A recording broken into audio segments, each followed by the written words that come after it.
Last March, I was sitting on my bed, nearing the end of my read of The Catcher in the Rye, when I thought to myself, this book sucks.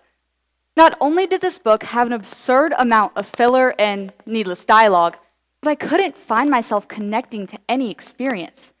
I mean, if I told my parents I had just roamed the streets of New York for 3 days by myself, they would have probably had a heart attack. So after finishing this novel, I began to have an insatiable desire to read a classic that I connected with. But after finishing over 10 of them, I struggled connecting any of these books to a personal experience. While it's not to say that any of these books haven't contributed something to American literature, it is to be said that in the 21st century, these stories have little prevalence. So why are we still idolizing outdated philosophies? To truly discover why these classics no longer serve us, we must first discover why these classics are such an integral part of the education system. Then, we will discuss how the American English education system has the exact opposite effect of its intended purpose. Then finally, we will look at solutions for ways to get on with our lives and literature. First, let's turn the page to discuss the waning importance of these classics' themes. You wouldn't expect a 7-year-old to fully understand TikTok, so why are we expecting teens to understand books written almost 6 generations ago? They are no longer applicable to our time and way of living, and the importance of the words they hold has dwindled. The way of thinking introduced in many of these books no longer fit with our ever-evolving world and society. A news reporter on a Genesis blog writes that yes, classics can be tools to reframe the events of today within the words of the past, but that does not mean they will always apply. That is where we as writers come in. We must continue the narrative. So while it is clearly a known idea that books and their themes need to be changed with the times, there seems to be bigger censorship in schools now than ever before. During the 2021 to 2022 school year, over 138 districts banned over 2,500 books, rejecting over 4 million students' rights to be educated on today's events and topics.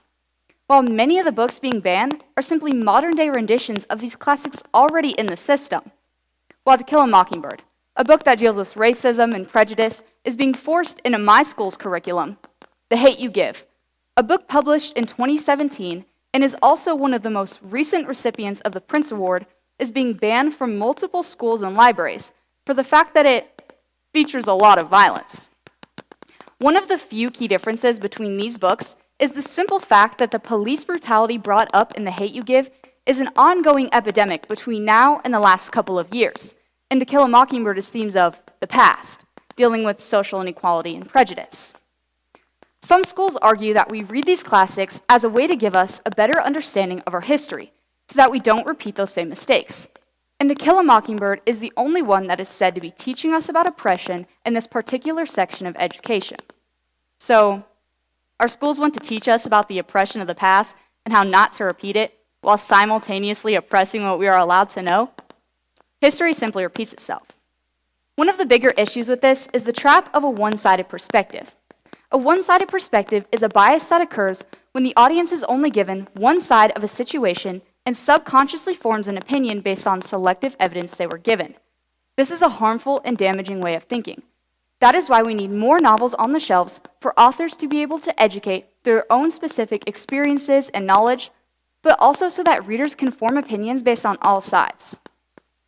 Some schools argue that we read these classics as a way to give us a better understanding of complex ideas. But don't books like Mouse and I Know Why the Caged Bird Sings drive home the same point? The point of understanding survivors of horrific events and teaching the children of their stories?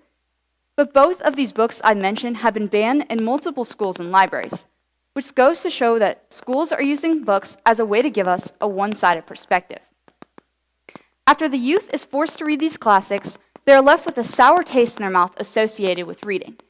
Stacy Creel, an assistant professor at the University of Missouri, reported in her study that there was evidence to support that the decline of reading for pleasure in teens may be attributed to the fact that they can't self-select in school, which can increase positive feelings towards reading.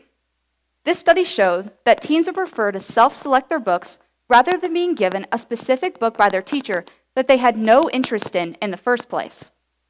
While the education system was created to encourage students to explore this topic on their own and do their own reading, it has been proven to have the exact opposite effect. With thousands of books being banned in schools each year, students have fewer and fewer opportunities to find books that suit their interests to explore this huge world of literature. But it's not just ways of thinking in school that's being affected by the set-in-stone curriculum. It's test scores as well. Lori McNeil, an English teacher in Jonesboro, Georgia, tried a new method of teaching.